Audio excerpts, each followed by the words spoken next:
past year has been a tumultuous one for West Australian newspapers. After a bitter battle for board control, Kerry Stokes won out in December last year. He became chairman and appointed the managing director of Channel 7 in Perth at the time to the CEO's role. Chris Wharton has since sacked the editor and embarked on a regeneration process. I asked Mr Wharton about the progress of that strategy. What we've concentrated on is getting back to basics. The business had maybe lost its way a little. It's a very successful business. It's been around for 176 years and it's a very profitable business. So we've concentrated on getting back to basics. And for us, that means concentrating on circulation, which had been in decline, looking at our advertising, looking at our distribution, and looking at the quality of the product. Circulation has increased in the 11 months you've been here. Given it's been a very tough environment, how did you actually do that? The paper wasn't getting out on time. We were continually missing our deadlines. So we got that back on track and we were able to streamline a fair bit of our logistics, our transport. It's a big state, the equivalent of Victoria, New South Wales and Queensland. And a paper that's a day late, it's like day-old bread, it's stale. So, logistically we had a few challenges and we've managed to get that pretty right too. So was it only those issues, or have you also tried to improve the journalism, and has that brought readers back? Is that partly why circulation's increased? Yes, I do think that the journalism has improved. I think the overall paper is a better paper. I get a lot of feedback from business leaders, ordinary citizens who say they enjoy the paper more, and I think that's a really big part of it. It's an enjoyable read. It's supposed to be educational, it's supposed to be entertaining, and it's supposed to be informative. And I think it ticks the boxes there in all those areas. Are you seeing signs of life in the advertising market now? Yes, I could say that since probably early August, we've had increases week to week. So the trend is our friend.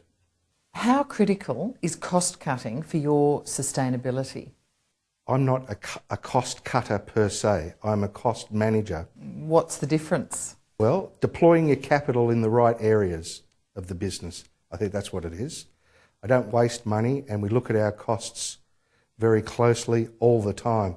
And if you put your capital into the right part of the business, you get a return, and that's what we do. There's been a lot of talk about employment and the need for people to stay in their jobs. How many jobs have gone in your time at WA Newspapers, and how many more might still have to go?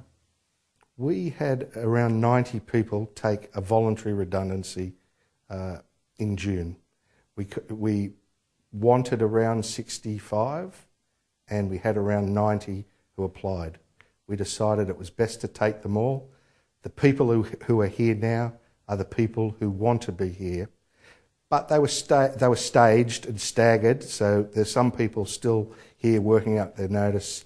On the editorial side, there's some fairly long lead times for notice, so a few of those still to go. So will more jobs have to go as you keep managing costs or cutting costs? Well, I hope not, but we were staffed at a level that reflected the boom time advertising volumes. And, as I said, our advertising volumes went off a cliff in January. So hopefully that as business picks up, we'll employ more people. You've come from running Channel 7 in Perth. The greatest television station in the country. Oh, is that right? In my view. Which is an extremely dominant player in this market. Why change and go to newspapers, which many people say is a dying industry? I think there's a hell of a lot of life left in newspapers. But I was at Channel 7 for 9 years as managing director and I had a wonderful time. But I was due for a change, I think. And when this is an opportunity I've always wanted. I've wanted the opportunity to manage the West Australian. It's a great business. It's an iconic almost thing for this state. And I love the challenges here. So when I got the opportunity, it was like, yes, and I took it. Why have you always wanted to do that? Is it more power? Is there more ability to say things with a newspaper than with television? I think each medium has its own special attractions. I love television, but I absolutely love print. I think the old expression about ink in the blood, I think that applies to me. Why is that? It's just where I started, and it's what I know best, I think. So I really love it. Have your 11 months in the job disappointed you?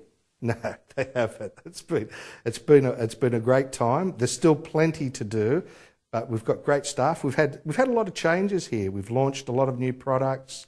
We've had a fairly substantial change at our executive level, and there's still some good stuff, good work to be done.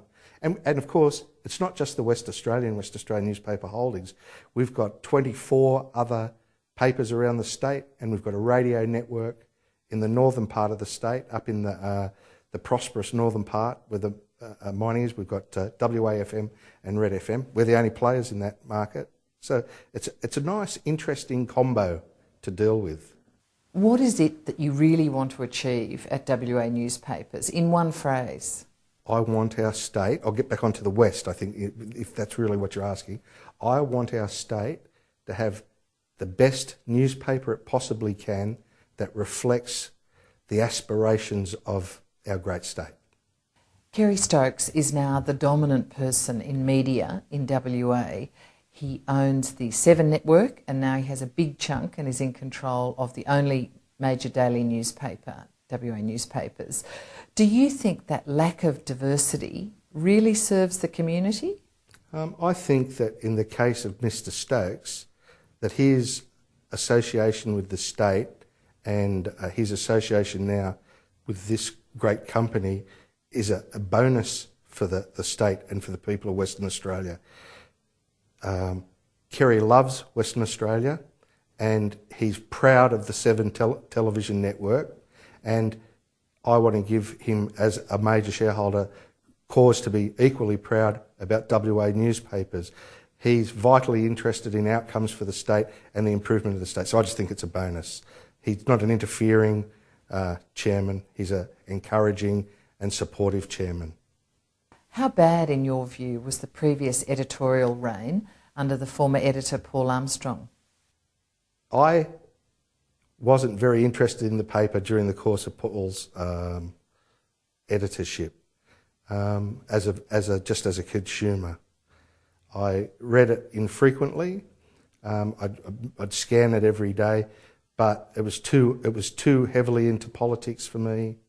I think the paper campaigned sometimes against the wrong things. Often it did good things. Like one of the good things that Paul did was education stuff, but even that it got off the rails a little at the end.